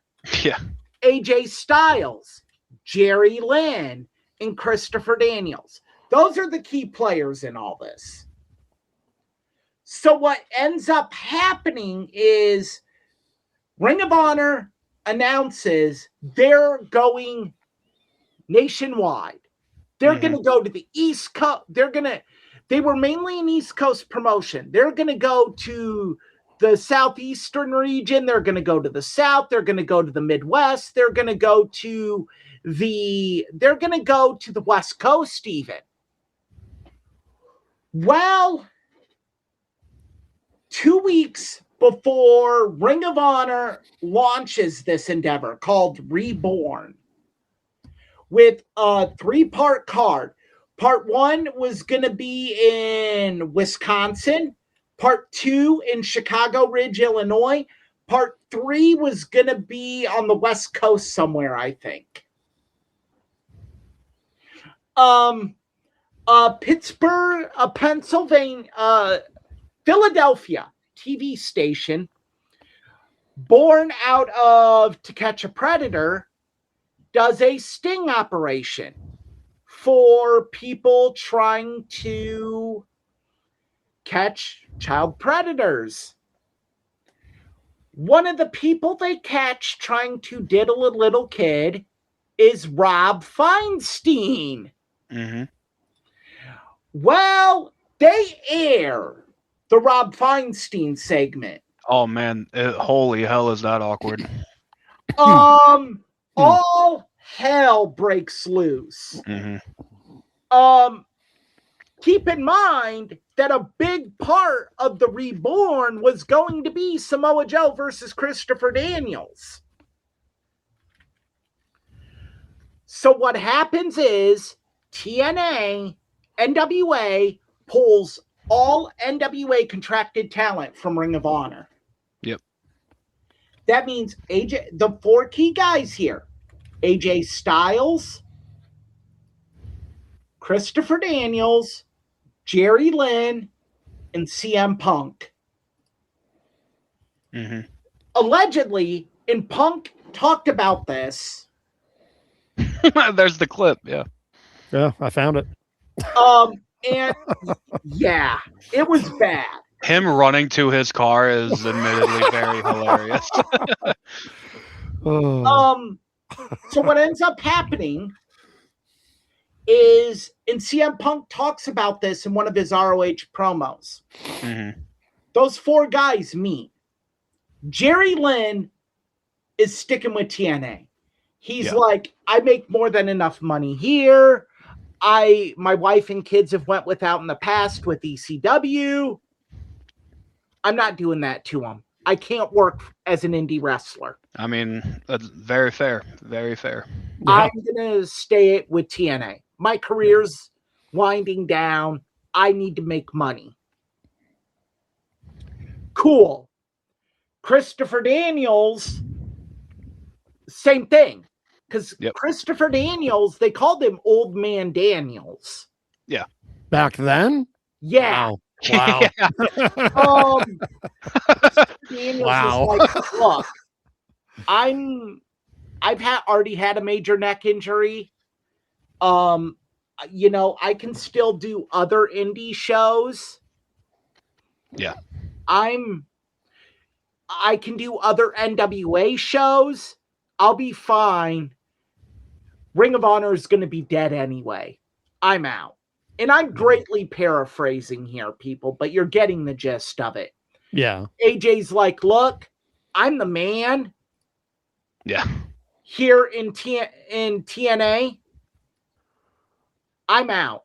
I'm not dealing with a guy who did this, because at that time, Rob Feinstein's like, no, I'm not selling Ring of Honor. Oh, okay. Yep. This is a major misunderstanding. It always is, right? Isn't that what they always tell Chris Hansen? The Dow is at 50,000. Maybe he should have said that. Well, he couldn't have said that then, but same situation now, he could say it. It would be valid. Yeah, I mean, maybe he could have said it like it was at 35,000. You gotta think where AJ was at that point in TNA, though. I believe he was their champion. He had just won the NWA title for the first time, beating Jeff Jarrett, and he was the guy that you tuned into TNA for. It also affected Raven. They pulled Raven. They pulled Daphne. There was a lot of them that they pulled that I haven't listed. Anyone associated with TNA could not work Ring of Honor. Yeah. So CM Punk is like, I'm a mid-carder here. Ring of Honor, though, I've worked Terry Funk. I have this program with Steamboat that they've put me on.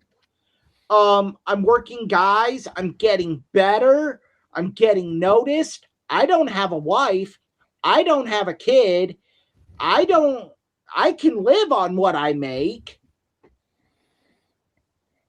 I think CM Punk felt that with what he was saying, basically what he laid out is, with all of us, we could take Ring of Honor over.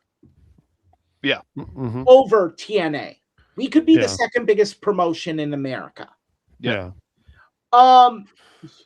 Now, depending on who you talk to, according to CM Punk, there was an understanding that those 3 guys that him and Christopher Daniels and AJ Styles were gonna stick together. Yep. They were going to go to TNA management and they were going to say, we're still going to work Ring of Honor. We want to work with you, but you either let us work Ring of Honor or we're done. Well, according to CM Punk, what happened was AJ and Christopher Daniels were given guaranteed deals. Yeah. They basically said, screw you to Ring of Honor. They're like, this is guaranteed money. We're out the door. CM Punk wasn't offered guaranteed money. Okay. So CM Punk is like, then I'm out. Now, keep in mind, CM Punk had also there might have been some heat on him backstage because he had the backstage fight with Teddy Hart at TNA at that point in time. Hard to imagine CM Punk having heat backstage. I know. Who would have ever? Man. Yeah. Seems like such a grown up. So easygoing and yeah. He was working with children back then. That's crazy. I don't know if he was as hurt. He did have the fractured skull. Yeah. Oh yeah. Yeah.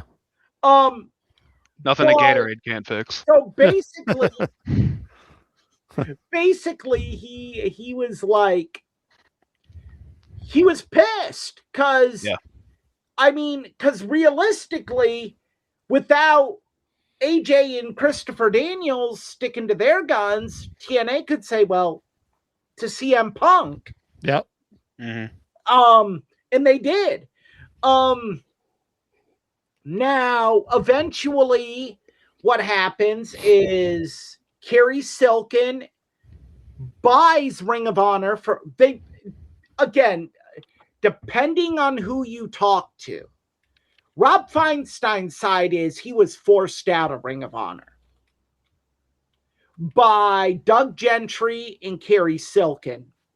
Kerry Silken and Doug Gentry's is the business was going to be dead anyway, so we exercised fiduciary responsibility on him. And it was either A, we're going to sue you for everything we invested, or B, you walk away and it's our company now. Yeah. Depending on who you talk to, I tend to believe Kerry and Doug. Eventually, Kerry also forced out Doug Gentry as well. That's another story for another day. I think that was not nearly as acrimonious as the Rob Feinstein split was. I think it was more Doug Gentry was just my general understanding. Doug Gentry was a shady individual that was skimming money out of the company.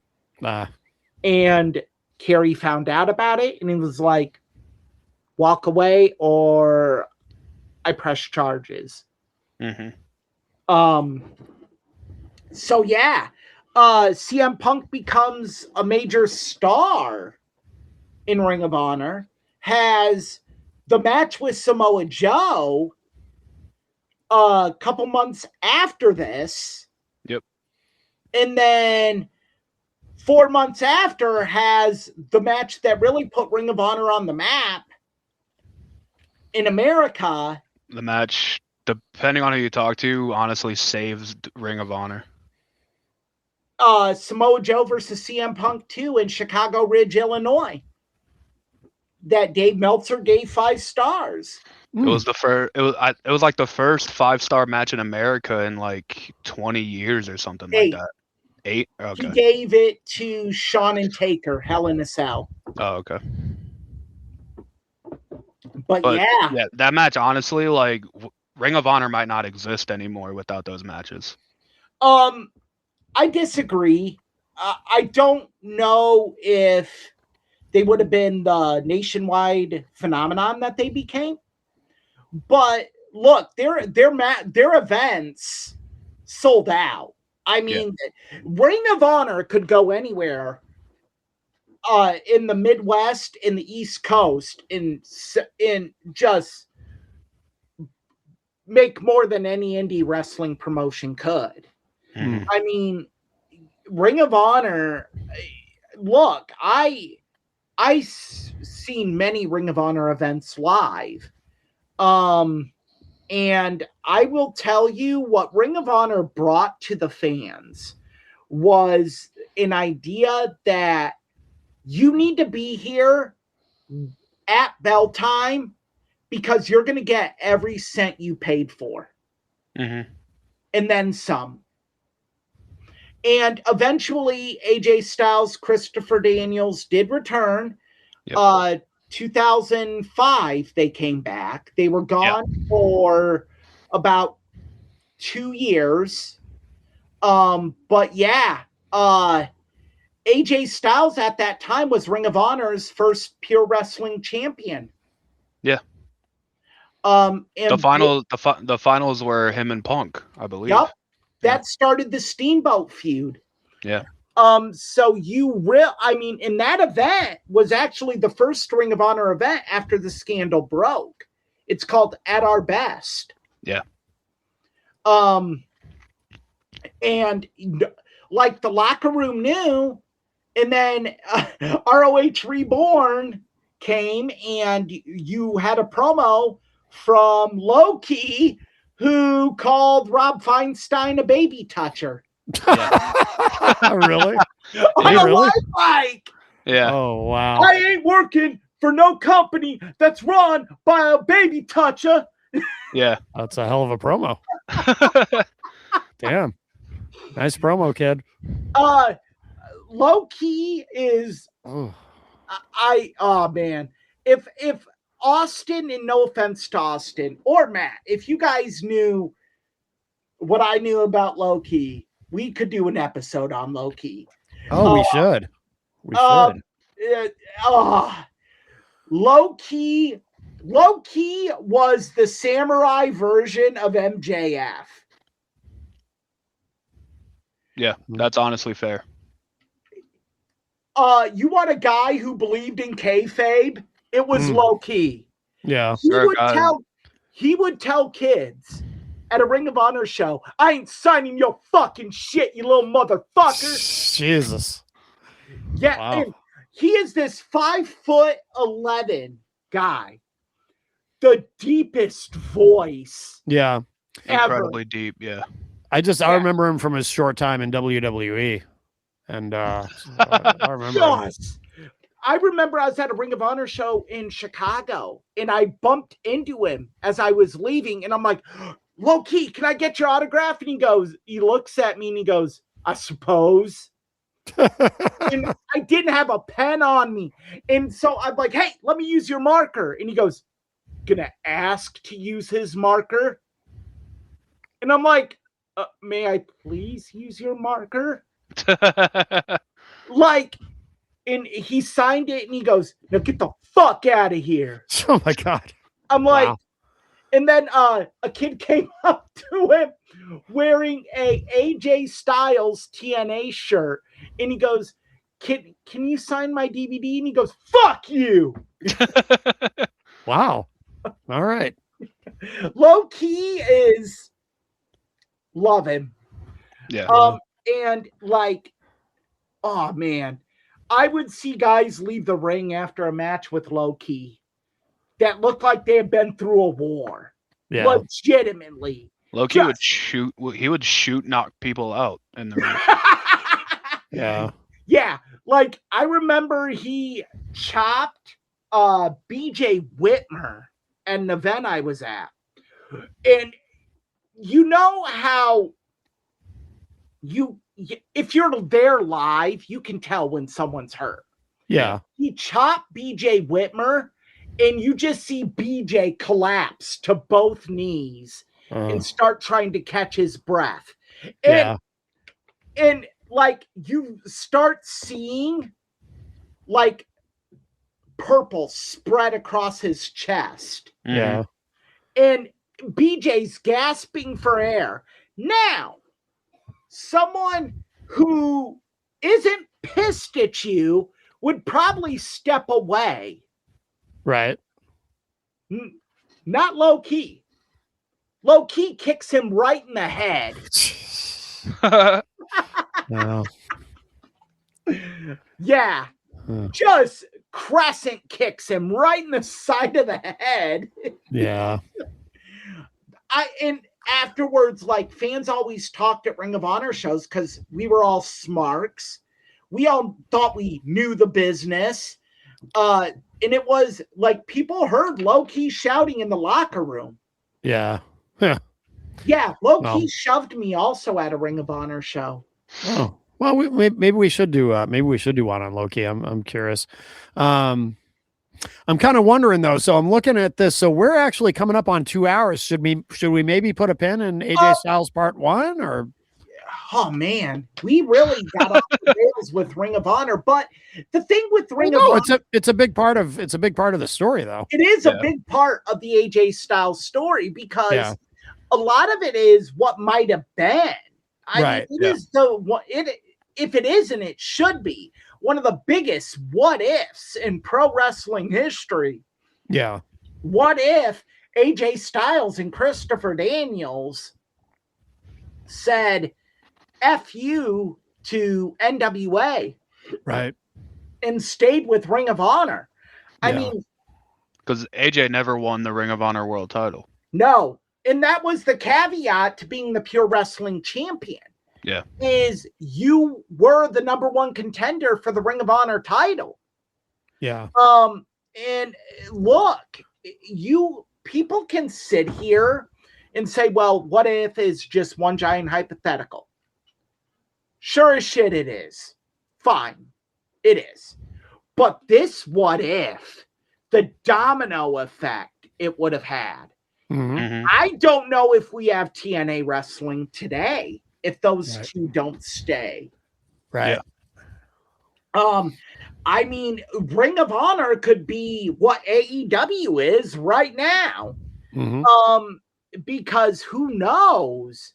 Mm-hmm. I mean, you go further. What if Rob Feinstein hadn't entered that chat room?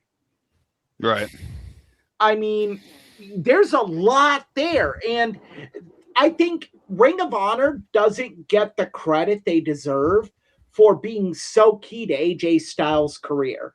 Yeah.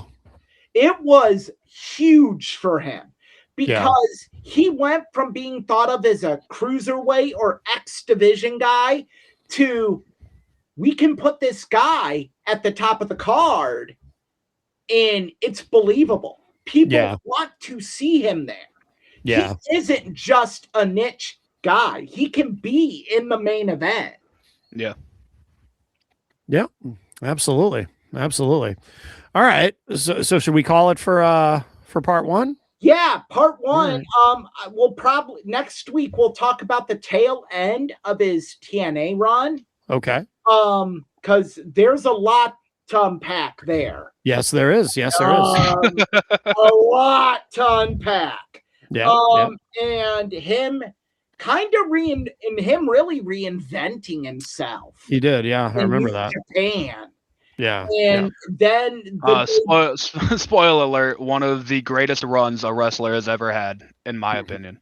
That's just my opinion. Japan run? His New Japan and second ROH run, in my opinion. Yeah. His second ROH run, what made that run so great is it was really just a bunch of one-offs. Yeah. But like you had that like aura of him being the leader of the Bullet Club and having the IWGP title, like. Oh, I thought you meant his run. That's his third Ring of Honor run. Okay, yeah, but I meant like return to like Ring of Honor, like but that New Japan / indie run that he went on, I think was one of the greatest runs a wrestler has ever been on. Yeah. So no, the AJ Styles story, far from being over. Yeah. I don't think there's a guy that he is Mr. TNA. Without him, you do not have TNA wrestling. When you think of TNA, AJ Styles should be the first person you think of. Mm-hmm. Agreed. Like almost by far. Just the matches he had, and like one of my favorite matches ever, just all time, if I were to put a top 10, is Unbreakable 2005. AJ, Samoa Joe, and Christopher Daniels in the triple threat. It is I believe still to this day, the only 5-star match TNA ever had in their history. And it's worthy of it. It is an incredible match. And like there's other matches too that AJ had. The risks AJ did to get the X division on the map. Yeah. I think that is one of his most underrated contributions, because he did spots in the Ultimate X that, like, doing a Styles Clash to someone from 2 ring ropes crisscross 10 feet above the ring, and he's doing his finisher to someone. Yeah. Like, and he has to take more risk than his opponent does. Yeah. His opponent just has to lay there and take it. That's easier than it sounds, but if his opponent moves, if his opponent adjusts, AJ's in a lot of pain. Yeah. And like that just goes to show like how much he believed in TNA as a company. Like there was a lot of guys in his era that looked at TNA as a paycheck or looking at it as their last stop. But AJ and those other group of guys, like they really believed in TNA. They wanted TNA to be the legit alternative to WWE. They did. And I mean, his promo, it was just how passionate he was about TNA. Promo with Jeff Hardy. Yeah. Jeff, yeah. With Jeff it was Hardy, Jeff. when Jeff Hardy returned, Mm-hmm. people were like, that was worked. That wasn't work. That was AJ legitimately telling Jeff Hardy. A worked shoot, probably, but you know what? You pissed on everything I built by like, doing that. Are you trying to take food off my table? Yeah. Well, like it was. All of it was true. Like, it was. AJ built that ship, and that could have been the iceberg. Yeah. Like his blood, sweat, and tears went into that, and you, because what? You couldn't stay off drugs for 5 hours? Yeah. You ruined that? So yeah. No. All right, guys. Well, I guess we'll wrap this one up. Episode 32 in the books, and let's see. Eric, you want to mention Pilcher's Point? Pilcherspoint.com. You can find me on TikTok, Instagram, and X under Pilcher's Point. Yeah, that's where you can find me, or on Facebook, Eric Pilcher. Yes, very good, very good. And Austin, where can people find you? Follow me on X. It's where I talk about wrestling most of the time, but kind of whatever comes to my mind. Yeah, just follow me on there. All right, very good. I want to check something on your X real quick. I want to make sure that there isn't this. Well, while Eric's looking that up, you can find me at mattconnerton.com. That's the easiest way to find me, and links to all my socials, etc. And if you'd like to book a hypnotherapy appointment, you can do that too. That's nice. Yeah. What are you trying to find? I'm trying to make sure that you have not put creator of Tough Bumps. on there. You just gave me an idea, so I don't know what. Don't even do it. So would you prefer you go with Mastermind? I like that one. Yeah. No, because neither of them are true. It says it in writing though. It's that you typed. Yeah, but that makes it true. Yeah. No, it doesn't. Eric, what are you worried about? The Dow's at 50,000. What is your problem? Was the Declaration of Independence true just because some dude wrote it? Oh my God. Are you really comparing your flawed statement of being the creator of Tough Bumps to the foundation of this country? I mean, it's in writing, so. Yeah, exactly. Our founding fathers would want Austin to be the creator. But he isn't. This is what I'm saying. Yeah. Mm-hmm. He is not the creator. It's in our Constitution. How dare you? It's in the Tough Bumps Constitution. That's right. That's right. What you're saying, Eric, is un-American. It's like a blood oath. Yeah. Is what you have to say. What? You know what? What? Are you a domestic terrorist? What are you doing, Eric? You know what, guys? Yeah, whatever you're saying is that 50,000. Yeah, exactly. The Dow. Yeah. The Dow. 50,000. So all's right with the world. What are you complaining about? Jesus Christ. Yep. All right. All right, that's it for us. Bye, everybody.